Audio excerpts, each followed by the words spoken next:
Hai guys, balik lagi bareng aku Aristia. Video kali ini aku bakal ngerekap pertanyaan-pertanyaan kalian seputar UTLU GM dari DM Instagram dan juga komen YouTube.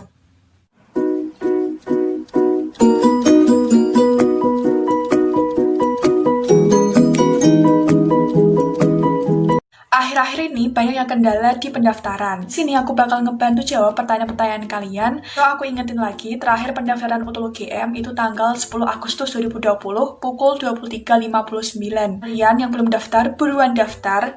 Dan yang belum menyelesaikan pendaftaran, segera selesaikan. Sampai kunci data, pembayaran, dan sampai cetak kartu. Jangan sampai mepet-mepet, karena takutnya nanti webnya malah down ataupun error. Oke, langsung aja ke pertanyaan yang pertama. Ini dari Azizah. Permisi kak, mau nanya soal pendaftaran UTLU GM. Aku kemarin nonton YouTube kakak, mau nanya masalah pengisian nilai. Misalnya nilai rapot aku itu 85. Apakah ditulis 85 juga atau dibulatkan kesatuannya ke 80? Soalnya aku lihat contoh pengisian punya kakak nilainya genap semua. Mohon bantuannya kak. Oke, jadi guys, untuk kalian ngisi rapot di UTUL itu sesuai dengan rapot asli kalian. Nah, mungkin ada yang salah paham, untuk yang di tutorial pendaftaran UTUL itu, yang di bagian nilai, aku masukinnya kan nilainya kan bulat semua ya, 80, 70, 90. Nah, itu maksud aku tuh hanya sebagai contoh. Sebagai contoh, nah ini loh tampilannya, setelah kalian ngisi nilai rapot tuh seperti ini gitu.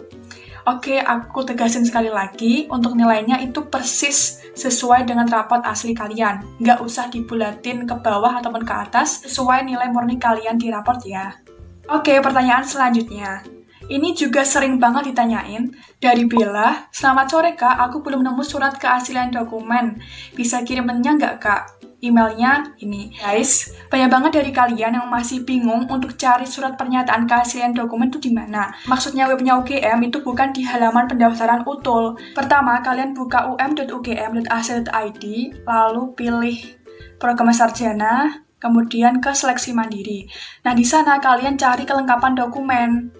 Nah, di situ kan ada banyak tuh, ada ijazah dan lain-lain. Cari surat pernyataan keaslian dokumen, itu ada di nomor 5. Lalu cari tulisan unduh di sini. Nah, di situ kalian bisa ngunduh surat pernyataan keaslian dokumen. Nah, jadi udah jelas kan di mana kalian cari surat pernyataan keaslian dokumen. Tapi kalian juga bisa minta ke aku dengan cara kirim email kalian ya ke DM ataupun komen di bawah.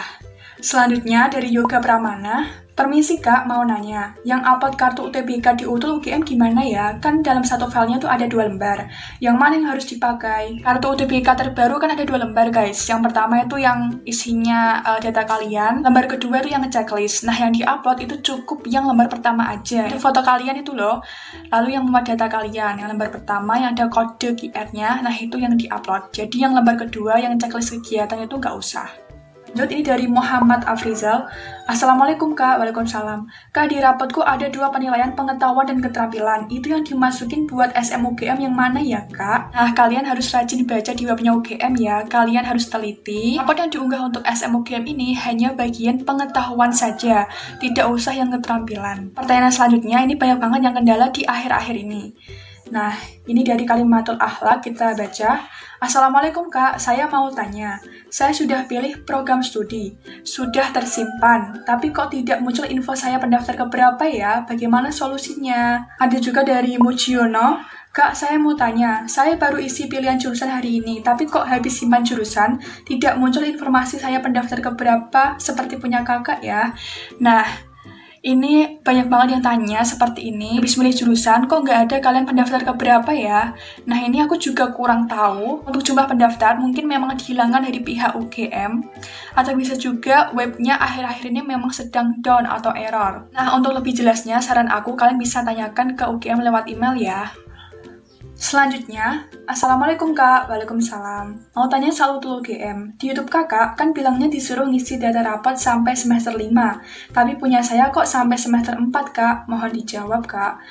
Nah, di sini juga banyak banget nih yang tanya, kok aku cuma sampai semester 4 ya, kok aku malah sampai semester 6 Kak? Gitu. Saat kalian masuk ke tahap 2 kalau nggak salah, kalian disuruh pilih kelas. Nah, di situ ada beberapa pilihan, ada reguler, ada akselerasi 4, dan ada akselerasi 6. Untuk reguler itu seperti SMA atau SMK pada umumnya, yaitu masa belajarnya 3 tahun. Sedangkan kalau kelas kalian akselerasi, bisa pilih akselerasi 4 atau akselerasi 6. Itu bisa kalian tanyakan ke sekolah kalian, atau biasanya memang sebagian SMK itu ada yang akselerasi 6, dan juga kalau kalian SMA-nya akselerasi bisa sampai 4 semester aja. Coba tanyakan ke pihak sekolah kalian ya. Lanjut. Dari Ika Angelita. Siang Kak, aku boleh nanya nggak tentang penguploadan surat-surat seperti SKL, KTP, surat pernyataan, dan lain-lain yang dalam PDF itu. Nah, aku bingung yang itu berarti diupload satu persatu secara berulang atau bagaimana ya Kak? Yang diunggah untuk Utul ini, penguploadannya satu-satu. Nanti kayak ada pilihan kolom gitu, kalian disuruh milih. Misalnya kalian upload ijazah dulu. Nah, yang pertama kalian pilih ijazah, lalu kalian upload dokumennya yang dalam bentuk PDF. Dua, misalnya kartu UTBK. Langsung kalian pilih PDF-nya. Selanjutnya, Kak, ini kok aku masukin nilai rapot udah selesai yang semester 1, kemudian klik simpan, habis itu munculnya disuruh ngisi semester 1 lagi. Itu gimana ya, Kak? Nah, kemungkinan guys, ini memang servernya lagi down atau lagi error, jadi kalian bisa tanyakan ke pihak UGM ya. Ada juga yang nilainya kebalik, misalnya kalian ngisi 87 jadi 78, ngisi 75 jadi 57. Kalau kalian sabar nunggu, nanti pasti cepat dijawab. Aku juga saranin bagi kalian untuk nge-refresh ulang. Di-refresh terus webnya. Kalau enggak, kalian keluar terus login lagi. Terus untuk daftarnya aku saranin juga di malam hari, pas tengah malam atau pas fajar. Jadi pas lagi sepi-sepinya gitu loh. Pertanyaan selanjutnya, permisi Kak, mau tanya, itu suratnya tulis tangan atau diketik Kak? Nah, untuk surat pernyataan keaslian dokumen itu bebas, boleh diketik atau ditulis tangan. Dari Mike Jonathan, Kak, untuk bahasa asing pilihan kan tuh nggak ada bahasa Inggris, itu dipilihnya tuh pilihan lainnya ya Kak. Bahasa asing ini diisi kalau di SMA kalian itu ada peminatan bahasa asing. Ada bahasa Jerman, bahasa Prancis, dan lain-lain. Nah, di kolom kan nggak ada pilihan bahasa Inggris, kalian pilih yang pilihan lainnya. Lanjut, ini dari Fadila, Kak, untuk anak SMK itu tampilan pengisian rapotnya beda ya? Ada pengisian rata dasar bidang keahlian, rata dasar program keahlian, dan rata kompetensi keahlian itu sama aja atau gimana ya? Cantumkan nilai yang mana ya? Guys, jadi untuk pengisian rapot SMK itu memang beda. Ya, kayak rata-ratanya gitu. Nah, aku itu kurang paham dan kurang tahu cara ngisinya gimana. Jadi aku mohon maaf bagi kalian yang nge-request tutorial pendaftaran untuk SMK, aku belum bisa buatin. Pokoknya nanti kalau ada kesalahan dalam pengisiannya, karena kan SMK kan jurusannya beda-beda, ratanya juga beda-beda. Nah, lebih baik kalian tanyakan ke pihak UGM saja, lebih jelas infonya dan pengisian datanya itu bisa benar. Pertanyaan selanjutnya dari Ihsanti, untuk ranking harus ada buktinya kah? Nah, akhir-akhir ini memang jadi perdebatan untuk ranking ini, apakah harus upload buktinya atau enggak. Jadi, untuk ranking itu nggak perlu upload buktinya. Cukup kalian isi aja kalian ranking berapa untuk di kelas, dan juga ranking paralel per jurusan itu berapa. Kemarin ada yang sempat panik juga, ada berita yang simpang siur, loh kok disuruh upload bukti ranking ya, aku udah terlanjur kunci data nih, aku udah simpan permanen lama, ini gimana. Nah, kalian tenang aja guys, gak usah panik, kalian gak usah upload bukti ranking. Tapi ngisi rankingnya itu juga gak boleh ngasal. Bisa jadi nanti pas kalian udah keterima Utul UGM, nanti dimintakan bukti rankingnya. Dan kalian juga tetap minta data ke sekolah untuk ranking kelas dan ranking paralel. Lalu gimana kalau sekolah tidak memberikan ranking atau tidak diberitahu data rankingnya? Nah, di webnya UGM pun udah dijelaskan kalau nggak ada ranking, si 0 aja. Untuk ranking kelas dan juga ranking sekolah, semuanya 0 dari 0 siswa. Kalian isinya 0 dari jumlah siswa, berarti kan kalian malah rankingnya 0 kan? Nah, karena nggak ada datanya, jadi tetap 0 dari 0 siswa. Lanjut, dari Laras S, Kak, alamatnya pakai sesuai KTP atau tempat lahir, soalnya alamat saya beda. Untuk alamat sesuaikan kakak saja ya, sesuai kartu keluarga yang asli. Dari Guido Rizky, Kak, aku lulusan 2020. Nah, udah ada ijazah yang diupload ijazah atau tetap SKL. Kalian juga bisa baca, intinya kalian teliti aja di webnya UGM, ini juga sudah diberitahu. Bagi lulusan 2020, boleh mengupload ijazah ataupun SKL.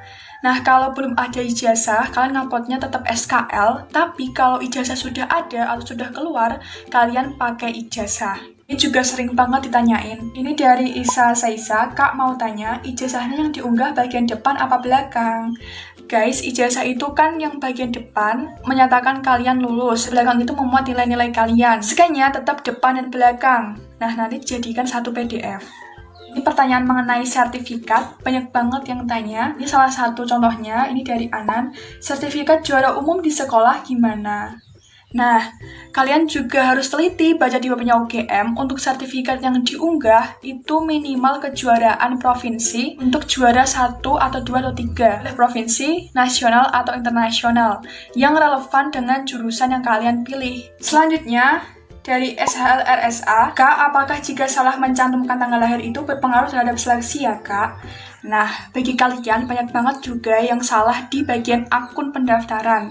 Ada yang salah tanggal lahir, ada yang salah nama, ada yang salah satu huruf aja, nggak berpengaruh terhadap seleksi kalian kok. Dan itu tetap bisa diubah. Nah, cara ngubahnya gimana? Cara ngubahnya itu kalian bikin akun yang baru. Dan ingat, emailnya pun juga harus baru karena satu email sama dengan satu akun. Lanjut, dari Hyoga, selamat siang Kak. Kak mau tanya nih, kalau SMUGM pilih S1 dan diploma boleh nggak sih Kak? Untuk seleksi mandiri UGM ini kalian boleh campur milihnya, boleh sarjana dan juga vokasi.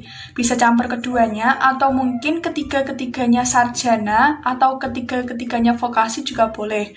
Atau kalian pilih satu prodi aja juga boleh, atau pilih 2 prodi aja juga bisa. Oke guys, itu tadi beberapa pertanyaan dari kalian tentang UTUL UGM 2020. So, bagi kalian yang masih ada pertanyaan atau masih bingung, bisa komen di bawah ya. Subscribe, like, komen, dan share ke teman-teman kalian sebanyak-banyaknya ya. Follow juga Instagram aku @aristiaparadisa, dan sampai jumpa di video selanjutnya. Dadah!